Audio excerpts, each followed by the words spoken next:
Ladies and gentlemen, welcome to the fan takeaways for the game that was between the Pies and the Suns on that Friday night. We don't run away from Gold Coast with the chocolates. A lot of positives and a lot to dissect. It's time for all things black and white.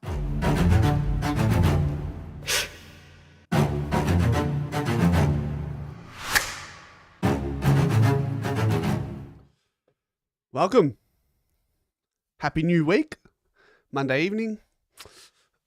First thing we get past is the fan takeaways, as we do every Monday these days, 6 p.m.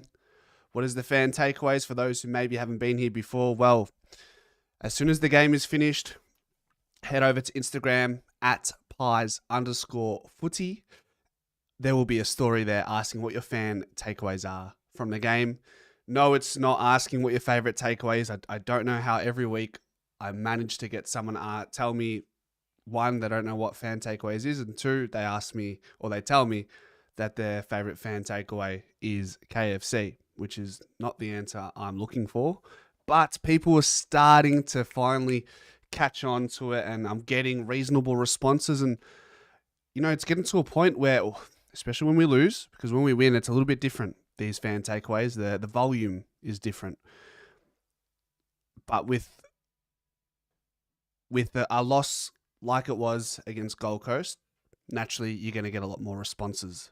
So that's exactly what happened. So what I've done is I've pretty much just, say for example, 5 people say the same thing. I've just curated it into the one and made that opinion whatever it is. Maybe someone says something slightly different. It's a subtle difference.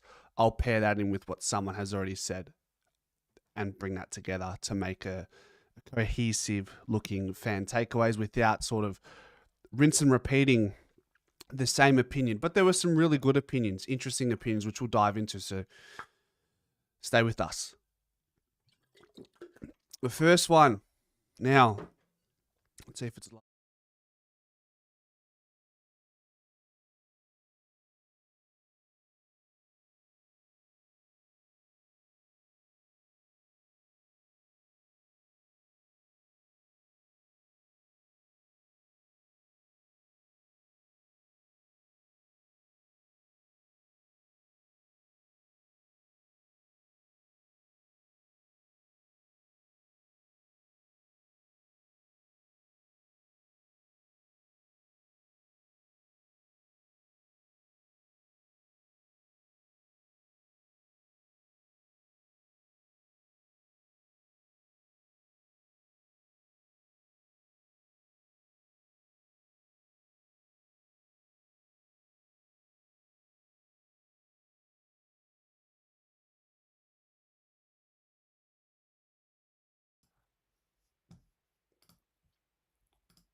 All right, I was just testing you, yeah? I'm just making sure we're listening. Hey.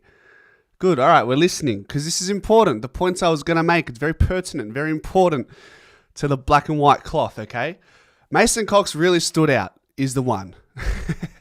Now, there was not a lot to hear or celebrate in that first half. I thought Mason Cox, amongst a couple of other players, you can talk maybe Jack Crisp, Lockie Schulz, who we'll get to, of course.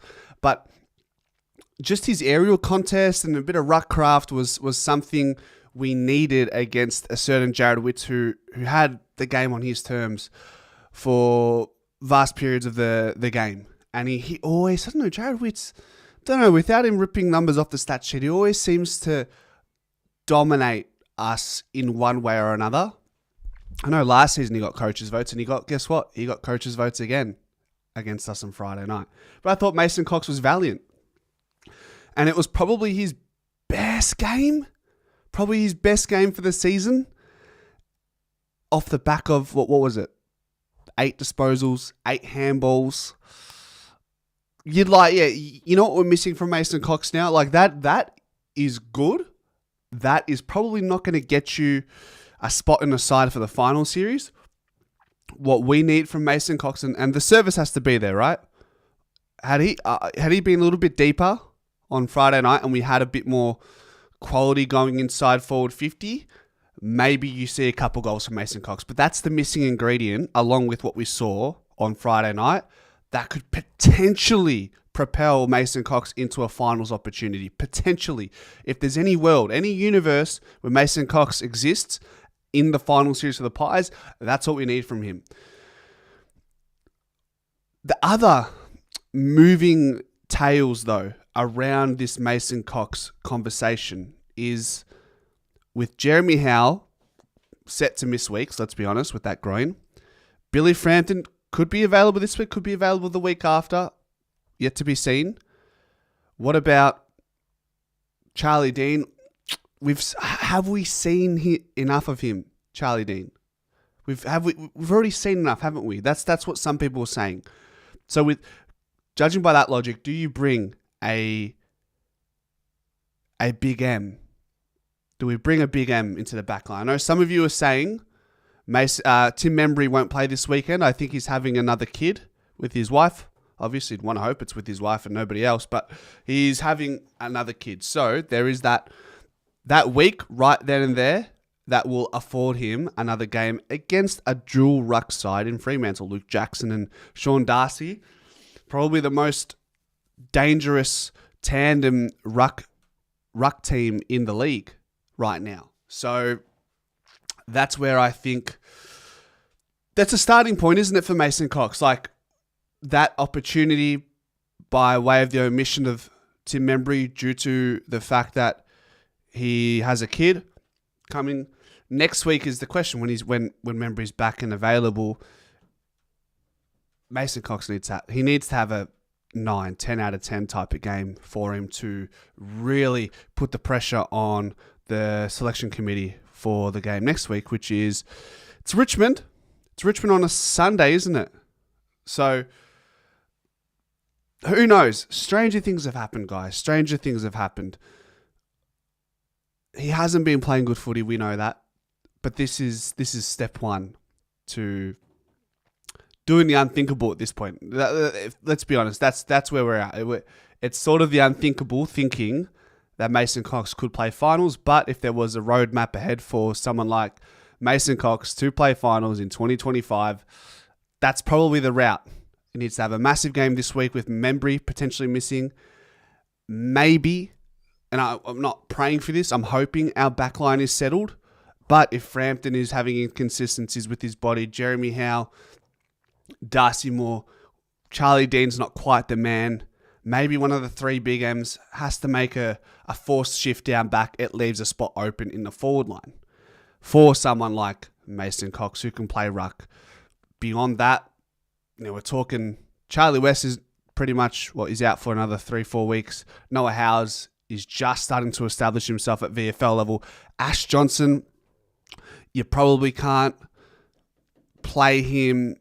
This is like wishful thinking, right? This is well down the track, and some of it's a bit of a hyperbole. But I'm just sort of going through the scenarios if we are slim in the back line. So that's where I'm thinking. But I think AJ it's a long stretch. But I'm just saying if he was to play, he'd struggle playing as that backup ruck. That's why I think Mason Cox will be first in line if those other variables were to occur. Hopefully not. So that is the first one in Mason Cox. The next one, which is another obvious one, the elephant in the room, should we call it? Josh Dacos needs more midfield time. Fremantle are one of the strongest stoppage sides with the likes of Brayshaw, Sarong. Hayden Young isn't there at the moment, but when he's in, he's really important. Shai Bolton, and then you tie that in with Luke Jackson and Sean Darcy. We saw what can happen when a side who is dominant with the clearance and dominant with the contest, like Gold Coast, but can also get you on the outside.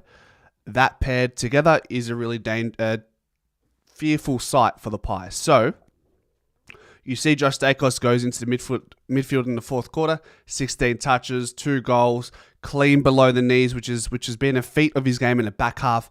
He's able to do that in the forward half and at centre bounce. 2 centre clearances for that final quarter as well. It was really crucial for us, and we probably don't get as close as we did We probably don't get the lead like we did if it wasn't for Josh Dacos kicking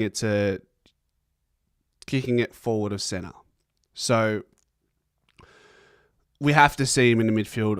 What is his midfield mix? You tell me, guys, in the chat.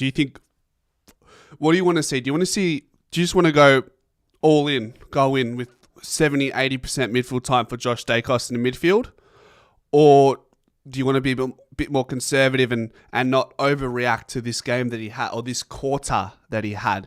Do you say he plays maybe 20, 30, 40%? Where do you guys see this midfield mix sitting for Josh Dacos against Fremantle? I'm curious to know. All in? Let me hear you guys. All in on the Josh Dacos midfield bandwagon. Hey, I'm here for it. I'd love to see Josh Dacos, Nick Dacos, and Pendlebury. I'd like to see that. I know that's I don't know. I think that mix could do. I think it could do. We'll see how it goes. Rangatang says, Nick, back to centre, back and push Josh in the centre. I think you're robbing Peter to pay Paul there. I'd like to see them both in there at some point and just see what happens. Dom asks, why wasn't Josh Dacos in the middle from day one? We got halfbacks who were paid extremely well to play that position. You know what, Dom? I hear you, but I don't think Josh Dacos is the man he is today without the first half of this season being Josh Dacos in the back line. I think that's actually propelled him into the position he is in now to grab this opportunity with both hands in the midfield. I think he's learnt defensive craft, toughness, contest. You don't get that so much on the wing. Yes, as a halfback flanker, you're a bit of a seagull. You're getting a lot of easy positions, but there are times when you're under duress as a backline, you're going to be stuck in your back half and you're going to have to do some defensive work. And I think that is going to go a long way into Josh Dacos being a great midfielder. John says, Josh was playing midfield last year. He wasn't that great then. To my point, I think what we've seen this year has helped him mold into the player he was, or the player he is now.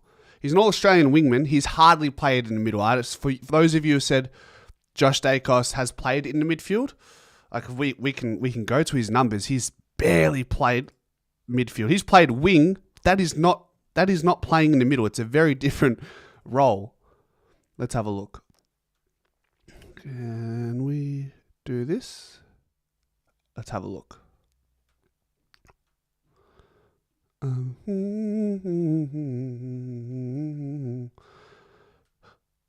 Juno. So for his career, so damn he spent 3% of his career in the midfield, guys. 3%. He is not. That's centre bounce, yeah? That's centre bounce.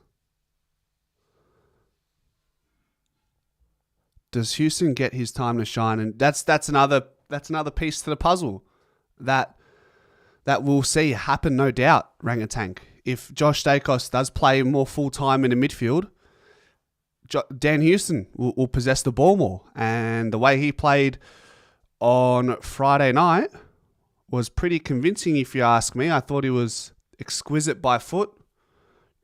And we put the ball in his hands when we needed to.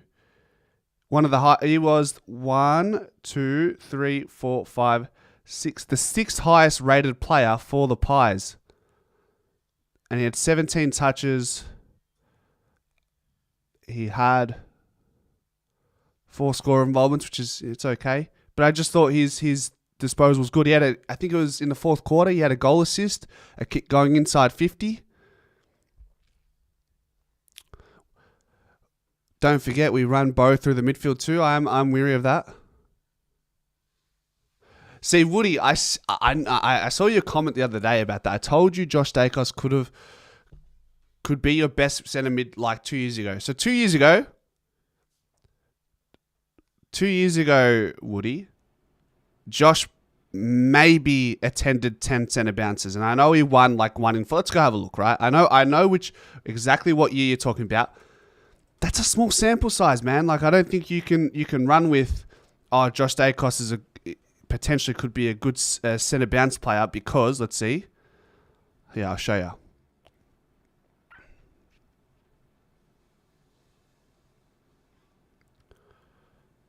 So he attended 10% of the centre bounces for the year, which is less than a centre clearance a game. 2.8 centre bounce attendances in 2024. And for every centre bounce, 20% of them would result. It's a small sample size, man. Small sample size. But what I was saying, Woody, was the fact that he went to the back line this year, I think that's helped him develop the defensive craft and the toughness that you need to be a full-time mid. So I think he's ready now. Yeah, he showed some glimmers of hope as a midfielder last year. I actually just want to go back to 2024. I want to see what I just don't remember him playing a bunch of midfield last year. I'm being brutally honest. I do want to have a look. Back to Josh, right? Joshy boy.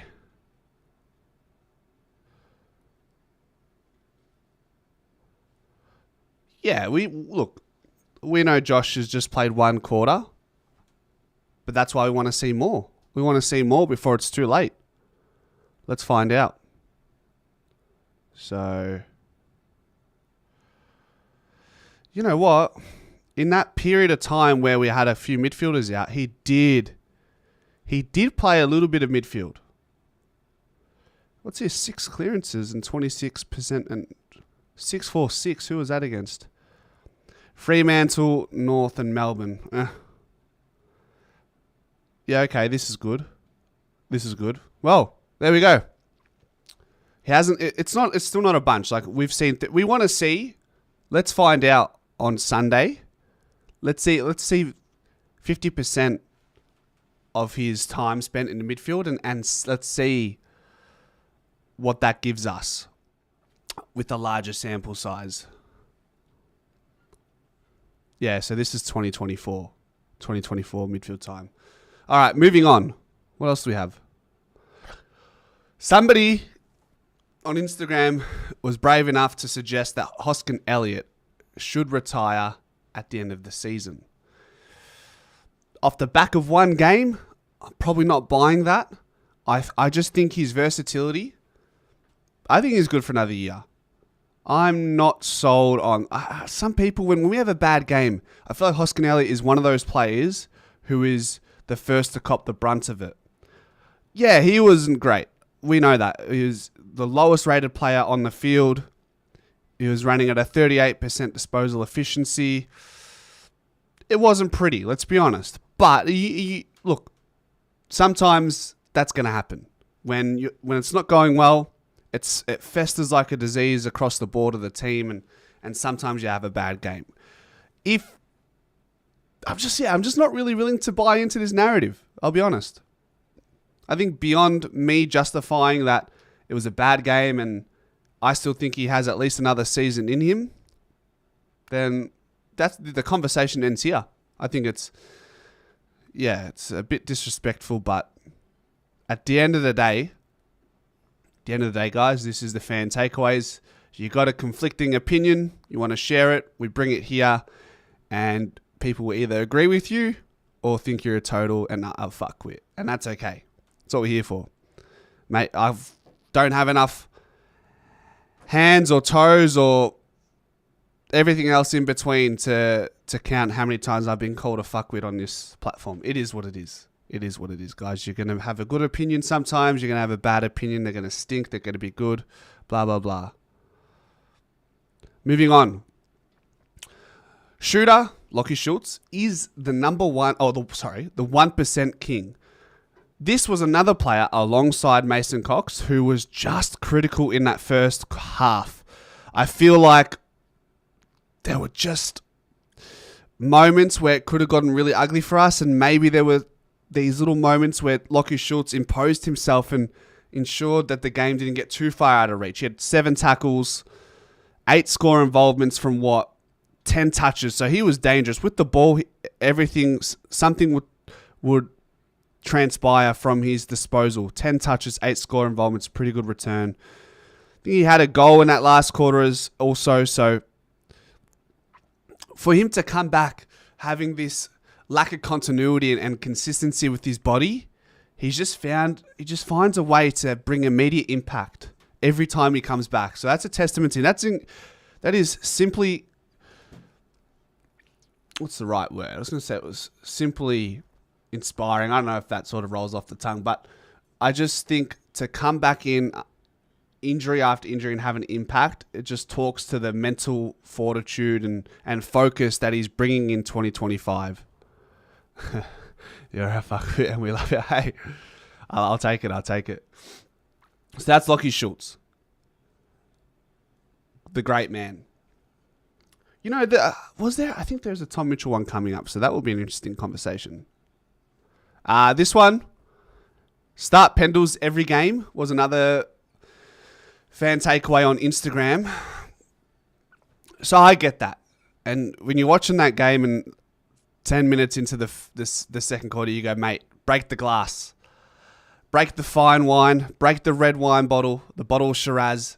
Get that old prick onto the field. That's what it felt like. That's how I felt. I was like, man, just get him on.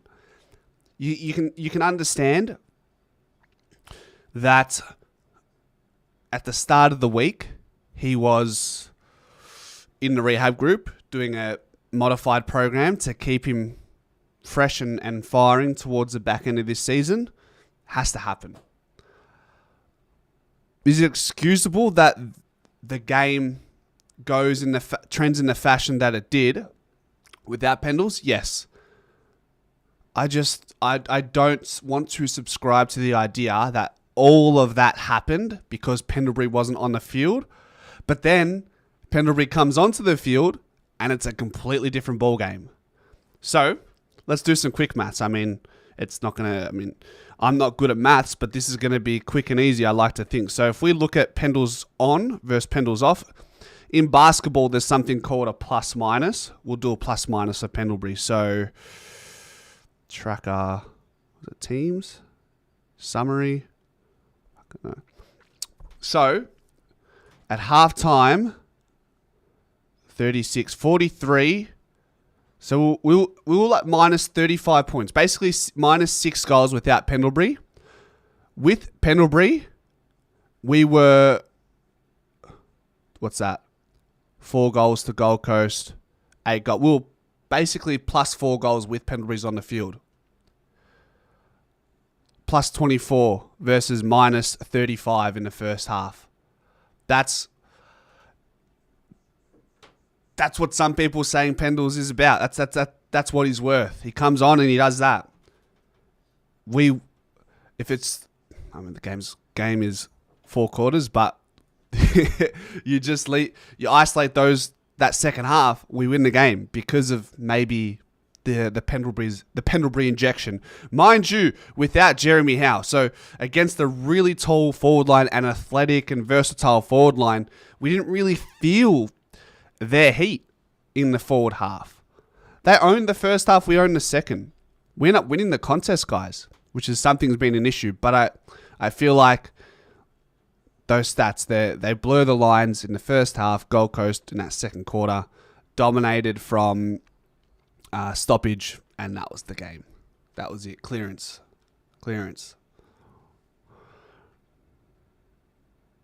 Moving on. Time for a big M to play defense, which probably just ties into the conversation we had about Mason Cox. Membry potentially resting does change the scope of where I stand with this opinion, because Mason Cox will play either way. It's all contingent on whether Billy Frampton and Jeremy Howe can stay healthy when they return. If they can't, do you guys want Charlie Dean back in the side? Are you willing to give Charlie Dean another chance this late in the year, going into a very important an auspicious time for us as flag fanciers. I just don't think you'd want to run that risk. I'd rather, if it came down to Charlie Dean right now, or McStay is probably the forward I'm thinking about, I'd probably go McStay. I'd rather that because he's AFL proven. In a different time, if this was earlier in the year, I'd go, cool, give Dean another opportunity. But not, I just be hard pressed to see myself giving him an opportunity this late in the year. Cochrane? Nah, Cochrane's not ready, mate. He's showing good signs at the VFL level, but he's nowhere near it just yet. And he's just a different type of player compared to Charlie West and Will Hayes, who have already had opportunities. I think Joel Cochrane is a bit more of a slow burn.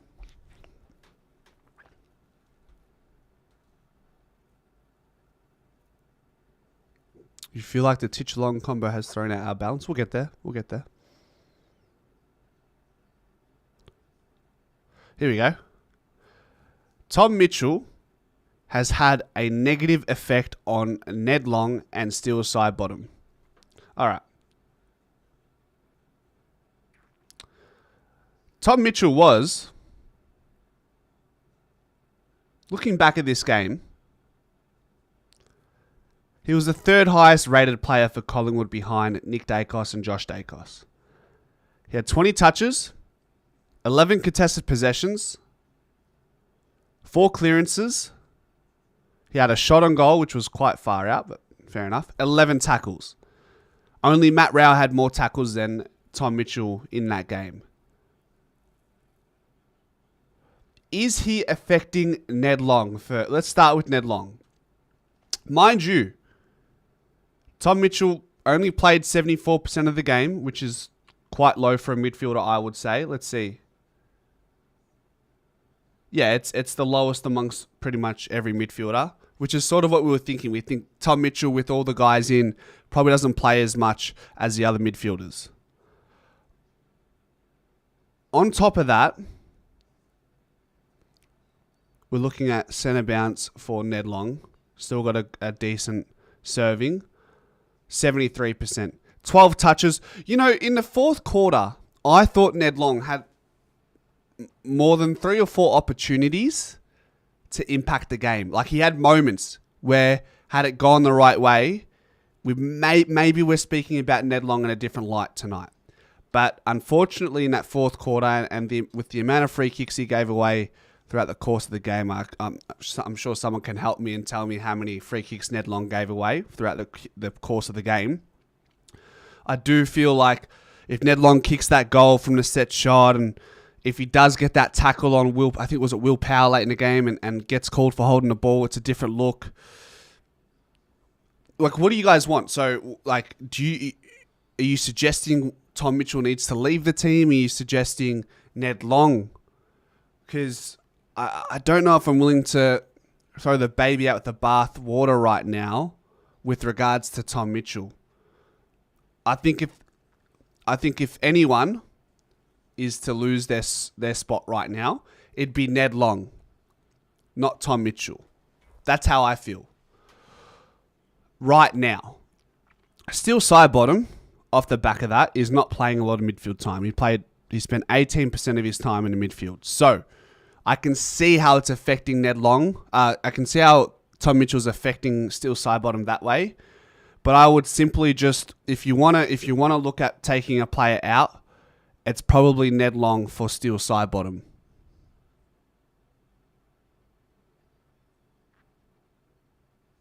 What do you think, guys? Long's kicking is improving from where it's from. What do we think? Yeah, Ned Long's kicking skills are never going to be great. Same as Tom Mitchell. Tom Mitchell has never really been a great kick, but he won a Brownlow. But he's a premiership player. He doesn't have to have a good kick. But Ned Long, certainly his form is on a bit of a watch. If we want to be brutal, like, let's have a look. Let's have a look at his last few games. So his last 4 games, 12 touches, 16 touches, 21 touches, 14 touches. Yeah, he's slightly down. He is slightly down. He's had some lower rated games besides that game against Carlton. But he hasn't had like a 30 touch game like he did against North and Sydney and how he played against Port. I see that. So that is a watch. But I'm not going to come out with an absolute claim and say we should drop this guy and the other. I think we leave that for predicted 23 and see where we go. I agree, Peter. Saidi has been brilliant as a full-time mid. Long only had 5 free kicks against because we were playing the AFL's baby. Ned has been holding our midfield together most of the year. Mitchell may be a better player, but Long has warmed into the spot now. Long stays in for me. His tackle pressure forces side into mistakes. True. HoskinElliott should be dropped. He looked old and slow against young and better, says Strata Sadie. Keep Long in. Mitchell's depth. Very long, very tough to drop Long. Now it seems like it's a tough conversation. But most of you seem to oppose me and would rather stick with Ned Long.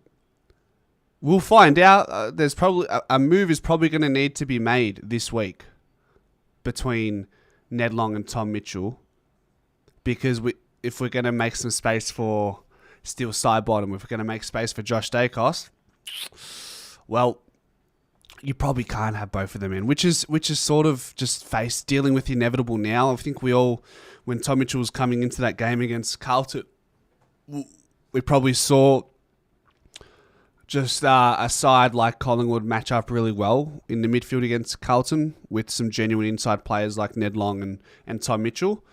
But against teams who can play on the outside as well, it's probably a bit of an imbalance that works against us, against teams like Gold Coast, and can probably expect that against Fremantle. I don't know. Could be right, could be wrong, could work, could not. If I had to put my bottom dollar on it right now, do I think Ned Long and Tom Mitchell can be in the same side? Last week I'm saying, put it this way, last week I'm saying yes, this week I'm saying no. That's just footy, isn't it? Like every week the opinion will change. That's just how it is.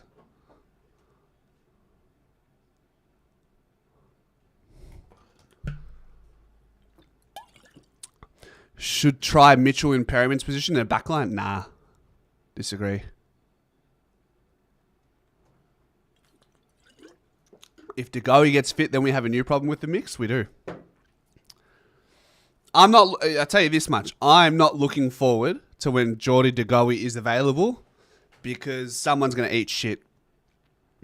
But also I'm like, well, fuck, he's just missed the whole season. So what type of Dawi are we going to expect? That's what concerns me about Jordan Dawi.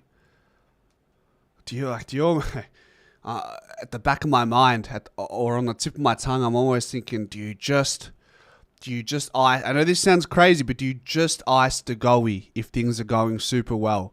You don't want to upset the apple cart. Yes, I know Dawi's. I know what he is. We've seen him, but Dawi in 2025, injured all year. I don't know. It's just the risk. How many? The question you want to ask yourself is, how many risks do you want to take going into the final series? And those risks aren't limited to injuries. That extends to players who are playing above their baseline. So players like perhaps Rowan Steel, Ed Allen, Lockie Sullivan, Markov. How many of those risks, with all due respect, do you want to take into the final series along with injuries? Bo McCreary, hamstring. Jeremy Howe, groin. Jordan Dawi is the biggest one of all that scares me the most. I thought Markov was all right, Benny. I think he was all right, man. Was he good enough to keep his spot? We'll find out. Glad it's not my decision to make. So someone here says, too many heroes on Friday night. Jamie Elliott, Lockie Sullivan, and Crisp. So Jamie Elliott with the specky was the reference. Disagree with that. I thought he got his hand onto it. I mean, you weren't complaining when he took that screamer on Ben Mackay on Anzac Day. I think Jamie Elliott, he takes screamers. He does that. Sullivan, I know what you're talking about with Sullivan. So Sullivan had he had a few moments where he actually took the ball out of the stoppage and was half a step off the mark. I actually didn't mind seeing Sullivan take on some of these opportunities in the stoppage where he would gather the ball from the hit out and try and make something of it. If he wants to be a part of the final series, you want to see those type of moments from Lachie Sullivan. See if he's got it. He got caught most of the time, but it was like this close from those moments working out for him. Could that evolve into something else where maybe if he plays against Freo, those moments where he just gets caught, he learns from it, and then on Sunday, they're a goal assist. So I wouldn't call them hero plays. Crisp, was it the third or second quarter or fourth?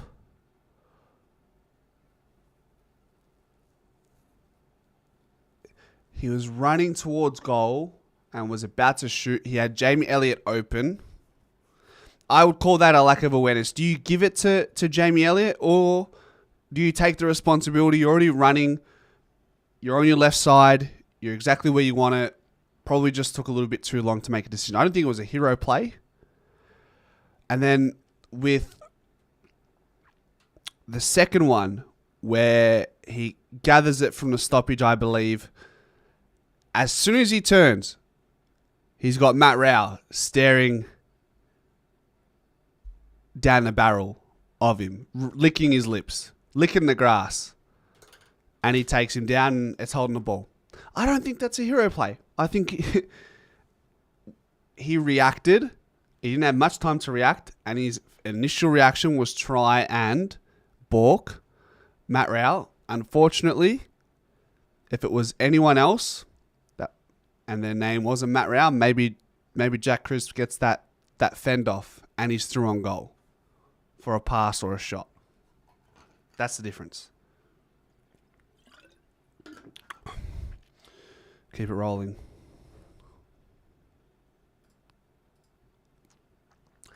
So, Rowan Steel is a great kick going inside 50. Now,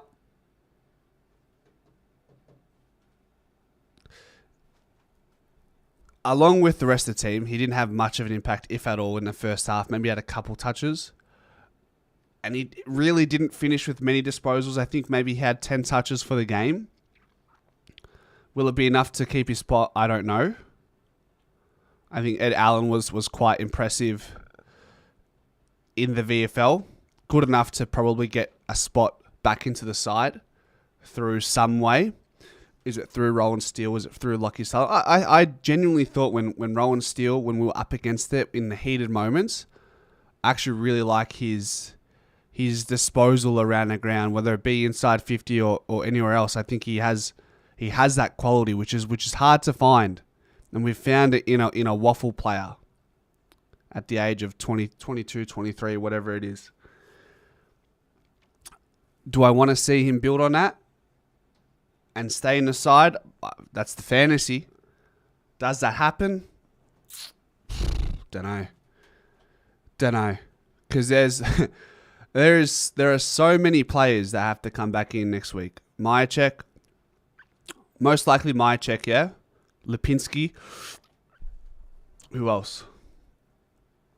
Myercheck, Lipinski, Bo McCreary, maybe Billy Frampton, maybe Bobby Hill. Too many players. Brendan, how are you, mate? Manny, his only kick inside 50 was Membry on the lead. Good kick. And there were other touches as well. Maybe not going inside 50, but there were some difficult kicks that he took.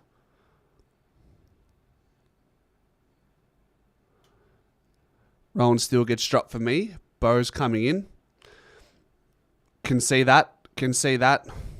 It's going to have to... Somebody's going to have to miss. Multiple players who are doing everything they can to stay in the side, they're going to miss. So, if that means Rowan Steel goes out for the likes of Lipinski and McCreary, how can we argue with that? Last one. I think it is. We can win games off of 1.5 quarters. This is just a trait in a champion side that they must have. They sometimes don't have the best game or the best half or the best 3 quarters, but when the chips are down, this is what you need to see. Yeah, we didn't get the result. Yes, we don't want this to be a consistent theme where we're relying like 23, like 22, where we're sort of just, we have one really strong quarter or a strong quarter and a half and then fight for our life for the remainder of the game. We don't want to be there again. But it's good to see. It's good to see that we've been kindly reminded that if the Pies are coming from a long way back, like they were against Gold Coast, like they were against Geelong, down by 3 goals with 3-4 minutes to go, whatever it was. It's good to see that we still have that gene. So that's what I like out of that. Blue Bagger. As a Carlton supporter, I watched the game against the Gold Coast Suns and your mob, I hate to say, will win the premiership this year. I appreciate it, man. Look, firstly, we're going to put ourselves in a good position, but once you get to the prelim, it's the best of one in the prelim, and then whoever's the best on the day in the grand final. So there's still a lot of hurdles to get over to be deemed the premiership team of 2025. But I appreciate it, man. We definitely saw some really strong character that has existed in our side for the last few years on Friday night against Gold Coast. The togetherness, the resilience, the perseverance, the belief. There hasn't been a Collingwood side in the last 3 years where you could be down 8 goals, 9 goals. North Melbourne, right? The North Melbourne game. Don't think you're never out of it.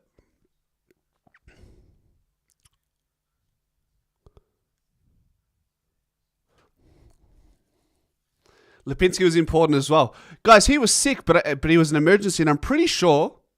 Can somebody clarify? I'm pretty sure I saw Lipinski in the change rooms before the game. For me, if you're in the change rooms before the game,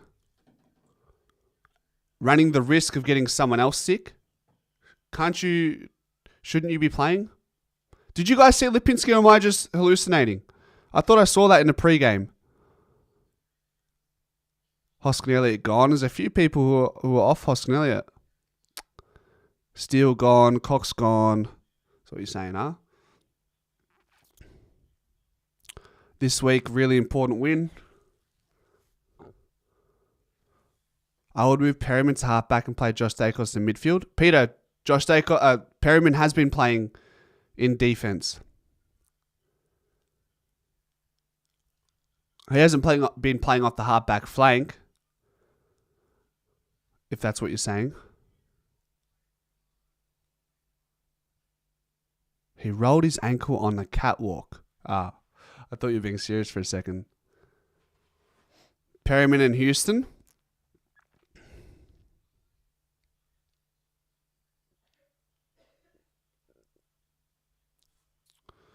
Markov gone, you reckon? I don't know. I think Markov might be one of the players to survive selection this week. I think he's been playing all right. I think Rowan Steel goes before him. I think Lockie Sullivan goes before him. Anyone else that I think goes before Markov? Maybe. Mason Cox probably stays in with Membry potentially being rested with his newborn on the way. There's probably 2 players that I drop before Markov. Bearing in mind that there is one outgoing player, potentially Membry, so who knows? Pretty sure Lipper was sore from previous. I thought Lipper was ill, guys. Thought he was ill. Well, that makes sense then. Why did I hear illness? Anyways, Matt says Coxie was great. Keep him in long term for finals.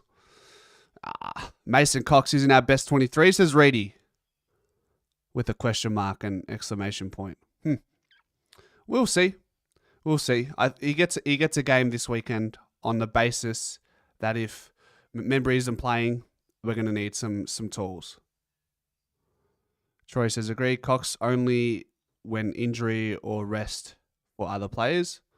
Luke says, HoskinElliott must come out this week. His game was awful. He played one bad game. I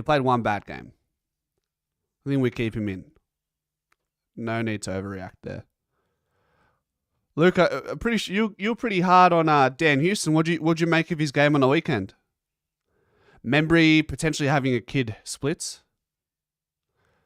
Was Checkers sore or just given a rest? It sounded like Fly said in his pre-game press conference. He said he's sore and there's a few things he's managing or something along those lines. If you want to go back, have a look at that. He's sore. Cox has been inconsistent this year, yes. Oleg's work. I think Oleg's disposal has been decent, been reliable. And he had that kick going inside 50, albeit a simple hit up. I forget who he kicked it to, but yeah.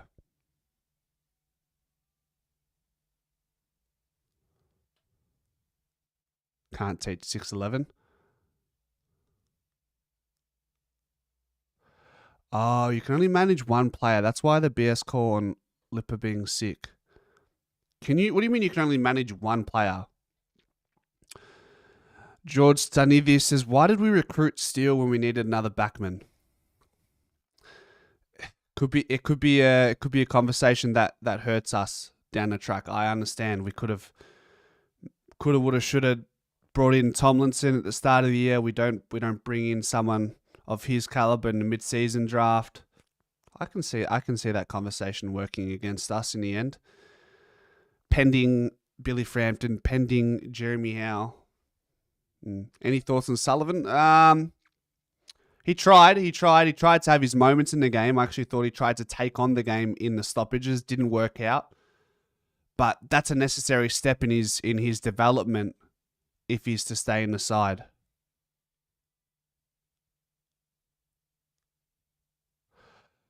You soy boys who say Houston is playing a role are wrong. He gets played far more than anyone just to play a role. I guarantee you, mate, he's been asked to play a role. They've said, Josh Dacos, you have the ball every single time you can in the back line, including kick-ins. And Dan Houston, you got to find the ball the hard way and you got to defend for us. That was the lay of the land for the most part of this year. If Dan Houston wasn't playing the Robin role in the back line, then he would be taking kick-ins. Then he'd be getting handball receives, but he's not. So to me, that points out that he was playing a role to allow Josh Dacos to become what he is now. And now with Josh Dacos likely to play more midfield time, you will see the two-time All-Australian Dan Houston who has the ball in his hands more often than not. Ladies and gentlemen, that will conclude the fan takeaways. Thank you all for sticking around. If you haven't subscribed and you're watching these live streams, subscribe, leave a like, and until tomorrow, go Pies.